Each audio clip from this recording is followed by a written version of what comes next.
Everyone, welcome back to Dinesh smart study channel. और आज हम करेंगे क्लास 8 का chapter number 11 that is statistics.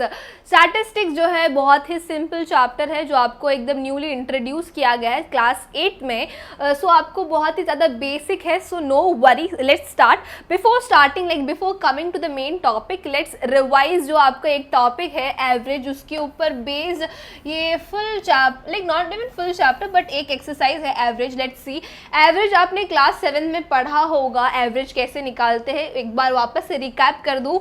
यहाँ पर एक एग्जाम्पल लिया है, that is the number of pages of book Ninan read for 5 consecutive days and the number of pages were 60, 50, 54, 46 and 50. Let's see how to find the average.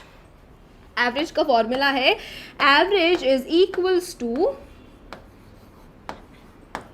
Number तो sum of all the data. कोई भी जो data दिया हुआ है, कोई भी जो नंबर दिया हुआ है, यहाँ पर नंबर ऑफ पेजेस दिया हुआ है, उसको सम उसको एडअप करना है। यहाँ पर 60 plus 50 plus 54 plus 46 plus 50 divided by number of the data which is been given. यहाँ पर क्या दिया हुआ है, नंबर ऑफ डेज। तो हम लोग 99 दिन कंटिन्यूसली पढ़ाई किया तो हम लोग उसको डिवाइड करेंगे number of days that is 5, और उसको कैलकुलेट करने के बाद जो वैल्यू आएगा हमारे पास वो होगा क्या, एवरेज। वो होगा एवरेज। ओके, समझ में आया आप सभी को। चलिए मेन टॉपिक पे आ जाते हैं, that is arithmetic mean. Arithmetic mean हम तभी प्रेफर करते हैं जब हमारे पास इतना बड़ा डाटा मिलता है। हम लोग इसको भी एवरेज के थ्रू कर सकते हैं, पर हमारे पास इतना टाइम नहीं कि हम इतने सभी डेटा को एकदम प्लस एडिशन करेंगे और 50 से वापस से डिवाइड करेंगे। So it's very time consuming. इसीलिए मैथमेटिशियंस ने एक अल्टरनेटिव मेथड दिया है, that is arithmetic mean. Arithmetic mean को सॉल्व करने के लिए एक अलग सा नया फॉर्मेट है, डिफरेंट फॉर्मेट है। इसको आपको एक बार याद कर लिया आपने बनाना तो आप बहुत ही इजी है आगे के सम सॉल्व करना, but concentration is very important. दुर्घटना घटी होता है ना कि नजरे हटी दुर्घटना घटी वाला सिचुएशन हो सकता है। अगर आपको थोड़ा भी मिस कैलकुलेशन हो गया आपका, सो आपका आंसर रॉन्ग होगा, जिसकी वजह से आपको कोई मार्क्स नहीं मिलेगा। So concentrate very well. So let's start. यहाँ पर आपको 4 कॉलम बनाना है। फर्स्ट कॉलम होगा number of marks. It depends, ये जो फर्स्ट कॉलम होगा it will depend on the question. What is given in the question, number of marks scored by 50 student is given below. ये जो data दिया हुआ है कि ये क्या है, number of marks which is been scored by 50 student, which is been scored by 50 student. So let's see, first column में हम लोग को क्या डालना है, नंबर ऑफ मार्क्स। तो यहाँ पर कितने आपको डिफरेंट काइंड ऑफ मार्क्स दिख रहा है, दैट इज 2, 3, 4, 5, 6, 7 and 8। ओके, इतने डिफरेंट काइंड ऑफ मार्क्स दिख रहे हैं। और उसके बाद टेली मार्क्स हम लोग बाद में करेंगे, उसके पहले हम लोग करेंगे फ्रीक्वेंसी, बिकॉज टेली मार्क्स जो होता है फ्रीक्वेंसी के ऊपर डिपेंड होगा। तो first let's see the frequency. Frequency मतलब क्या, रिपीटेशन। यहाँ पर एग्जाम्पल देखेंगे, there is 2 marks out of 50 कितने लोगों को आया है। तो लेट्स काउंट करना है। काउंटिंग में बहुत ज़्यादा मिस्टेक होता है, so concentrate well. Let's see 2 marks कितने लोगों को मिला, दैट इज 1, 2, 3, 4, 5, 6, 7, 8। ओके, 8 लोगों को आउट ऑफ 50 2 मार्क्स मिला है। So let's write 8। सिमिलरली आपको कैलकुलेट करना है कि काउंट करना है कि 3 मार्क्स आउट ऑफ 50 स्टूडेंट कितने लोगों को मिला। मैं फटाफट लिख देती हूँ क्योंकि आपको एकदम शॉर्ट में एक्सप्लेन करना है, सो दैट हम लोग प्रैक्टिस सेट में मूव करते। फटाफट लिख लेती हूँ मैं। दैट इज मैंने देख के लिखा है, आप ऐसे देख के मत लिखिए। नेक्स्ट प्रैक्टिस सेट में आई कैलकुलेट, मैं काउंट कर दूंगी, बट हम लोग को फटाफट जाना है, प्रैक्टिस सेट पे जाना। मेन जो हमारा एम है प्रैक्टिस सेट सॉल्व करना। Let's see. और ये जो 4 मार्क्स है कितने लोगों को मिला है, दैट इज 12 लोगों को मिला है। एंड फिर 5 मार्क्स जो है कितने लोगों को मिला है, 2 ही लोगों को 5 मार्क्स मिला है। उसके बाद 6 मार्क्स जो है 7 पीपल को मिला है। उसके बाद 7 और 8 जो है वो 3 लोगों को मिला है। और हमने कैलकुलेट कर दिया क्या, frequency. And let's now see tally mark. Tally mark थोड़ा सा यूनिक है। व्हाट इज टेलीमार्क, टेलीमार्क क्या होगा, tally mark is nothing but a straight line draw करना है, ऐसे स्ट्रेट लाइन। एक लाइन होगा, इट रिप्रेजेंट 1 फ्रीक्वेंसी। यहाँ पर फ्रीक्वेंसी कितना है, 8। तो आपको ये फ्रीक्वेंसी जो है, ये टेलीमार्क जो होता है वो 5 का एक बंच होता है, एक बंच ही बोल देंगे हम लोग। ओके, अगर फ्रीक्वेंसी एग्जांपल लेंगे हम लोग, अगर फ्रीक्वेंसी 4 हुआ तो हम लोग कैसे डिनोट करेंगे टेलीमार्क को, 1 2 3 एंड 4। ओके, और जो ये एक सेट होगा टेलीमार्क 5 का, ये 4 हुआ, और जो 5th टेलीमार्क होगा वो हम लोग स्ट्रेट लाइन नहीं डालेंगे बट अ स्लैंट लाइन डालेंगे इन 4 के ऊपर। पर यहाँ पर फ्रीक्वेंसी कितना दिया हुआ है 8, और यहाँ पर हमने टेलीमार्क्स कितना बनाया 5, तो हम लोग को बनाना है और 2 टेलीमार्क। सो ये हुआ, मैंने बताया कि ये टेलीमार्क जो है 5 का एक सेट हुआ, तो हो गया एक 5 1 सेट, और बचा कितना टेलीमार्क 2, बिकॉज फ्रीक्वेंसी कितना है हमारे पास 8, तो हम और 2 टेलीमार्क बनाएंगे as a separate set, there is more 2, और ये कितना बना, एक टेलीमार्क बना ऑफ फ्रीक्वेंसी 8। सिमिलरली आगे करना है, यहाँ पर 15 है तो कितना सेट बनेगा, 5 3 15, सो 3 बनेगा। ओके, यहाँ पर बना एक 5 का सेट बनेगा 4, and this is 5 6 7 8 9 10, okay 11 12 13 14 and 15, ये बना 15 फ्रीक्वेंसी का टेलीमार्क।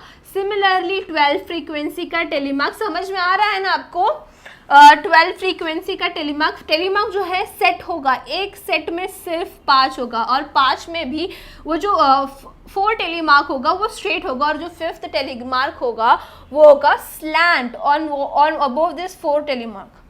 फटाफट 12 का बना लेते हैं, 2 3 4 and the 5th one slant, 6 7 8 9 10th one and 11 and 12। Count कर लो, ये अच्छे से काउंटिंग करके इसमें लिखना, टेलीमार्क में ये 12 हुआ, और 2 में सिर्फ 2 टेलीमार्क आएगा, 7 में कितना आएगा 1 2 3 4 and the 5th one and 6 and 7, और ये कितना है 3 है, 1 2 3, this one is also 3, and ये फ्रीक्वेंसी जो है FI से डिनोट करेंगे, और ये जो नंबर ऑफ पीस जो फर्स्ट टेबल होगा उसको हम लोग डिनोट करेंगे किससे, XI से। ओके, ये माइंड एकदम नोट कर लीजिए, जिसको XI से डिनोट करेंगे, फ्रीक्वेंसी हम लोग डिनोट करेंगे FI से, और फ्रीक्वेंसी जब हम लोग टोटली कॉलम में लिखेंगे उसके एंड में हम लोग को इसको कैलकुलेट करके total number of n find करना है।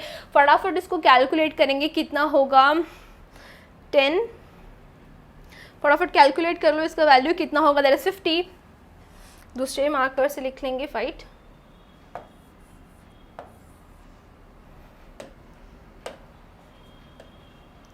And similarly F and XI, last जो कॉलम होगा वो फर्स्ट कॉलम और सेकंड कॉलम का मल्टीप्लिकेशन होगा, एक प्रोडक्ट होगा, 8 2 16 होगा, 15 3 45 एंड 12 इंटू 4 का कितना होगा, 4 2 8 4 1 4, दैट इज 48, एंड 5 2 10, उसके बाद 6 7 कितना होता है 42, एंड 7 3 21, एंड 8 3 24, वेट हो गया, और उसके एंड में हम लोगों को FI और XI के, ओके ये 1 को ज़्यादा ऊपर चला गया, वापस से लिख देती हूँ, सॉरी, 24 21 एंड 24, और उसके बाद आपको फाइंड करना है सिमिलरली फ्रीक्वेंसी का आपको टोटल निकालना है, दैट इज सिग्मा। सिग्मा आपको क्या है, सिग्मा का मतलब क्या है, ये सिग्मा होता है समेशन, समेशन मतलब हम लोग जो भी कॉलम होगा, full column of FI XI का आप टोटलिंग कर रहे हो, और टोटलिंग को ही हम लोग बोलते हैं sigma. Sigma of what, last column there is FI into XI, product of FI into XI का लास्ट में सिग्मा समेशन निकालना है, उसका वैल्यू आ जाएगा। उसके बाद मेन जो फॉर्मूला होगा, जो मेन फॉर्मूला होगा मीन फाइंड करने का, उसको लिख लेते हैं हम लोग, that is mean, weight select कर लेंगे हम लोग, मार्कर वाइट ले लेते हैं, मीन और अरिथमेटिक मीन सेम ही है, और इसको एक सिंबल दिया जाता है, दैट इज x बार। सभी याद कर लो कि एग्जाम में कुछ भी आ जाए तो आपको सब याद रहे। And the formula is what, sigma, sigma मतलब क्या, summation of FI into x i, जो हम लोगों ने निकाला था ना ये वाला लास्ट कॉलम का जो समेशन एट द एंड में, उसको लेना है डिवाइडेड बाय सिग्मा। सिग्मा मतलब क्या, summation. Summation of what, the frequency. इसको एन भी बोलते हैं या फिर एफ आई भी बोलते हैं, सभी आपको याद रखना है। The sigma, the summation, okay, division mean is equals to the sigma fi into xi divided by fi. This is the main formula of mean. अगर आपको इतना आ गया, आप प्रैक्टिस सेट 1.1 आराम से कर लोगे। ओके, लेक्चर में ख़त्म कर दिया अरिथमेटिक मीन पढ़ के, समझ में आ ही चुका होगा आई होप सो। अगर नहीं समझ में आया रिवाइंड करो, समझ ही आ जाएगा, बहुत ही सिंपल है। अगर आपने एक बार फॉर्मेट याद कर दिया तो भाई मक्खन ही मक्खन है ये chapter. Okay, let's see everyone in the next lecture जो हमारा होगा प्रैक्टिस सेट 11.1 चालू कर देंगे। Okay, bye everyone, do like share and subscribe our YouTube channel, that is Dinesh sir smart study. Okay, bye.